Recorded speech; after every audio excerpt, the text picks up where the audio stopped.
விஞ்ஞானம் வளர்ந்து கொண்டிருக்கையில் பிறருக்கு உதவி செய்வது என்பது இந்த காலத்தில் குறைந்து கொண்டே செல்கின்றது. அந்த வகையில் ஆனால் நெரிடோ என்ற நிறுவனம் வந்து கஷ்டப்படும் மக்களுக்காக, அதிலும் குறிப்பாக ஏழைகளுக்காக தங்களால் இயன்ற உதவிகளை செய்து கொண்டு வருகின்றது.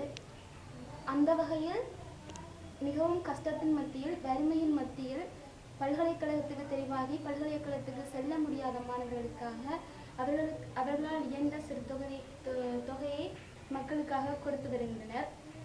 அந்த வகையில் அந்த தொகையினை வந்து ஏழைகளுக்கு மட்டுமன்றி போரினால் பாதிக்கப்பட்ட மக்களுக்கும் அந்த சிறு தொகையினை தங்களால் இயன்ற தொகையினை வழங்கி வருகின்றது. அந்த வகையில் தற்பொழுது இலங்கையில் வந்து போரினால் பாதிக்கப்பட்ட மக்களே அதிகமாக காணப்படுகின்றனர். அவர்கள் அதிகமாக ஊனமுற்றவர்களாக காணப்படுகின்றார்கள். கால்கையுடையிலெல்லாம் காணப்படுகின்றார்கள்.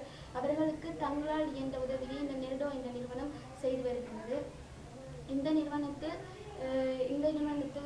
நாங்களும் இணைந்து கொண்டு சிறுவர்களுக்கும் மற்றும் போரினால் பாதிக்கப்பட்ட மக்களுக்கும், குறிப்பாக வடகிழக்கு மக்களுக்கும் நாங்கள் எங்களால் இயன்ற உதவியை செய்து வருவோம்.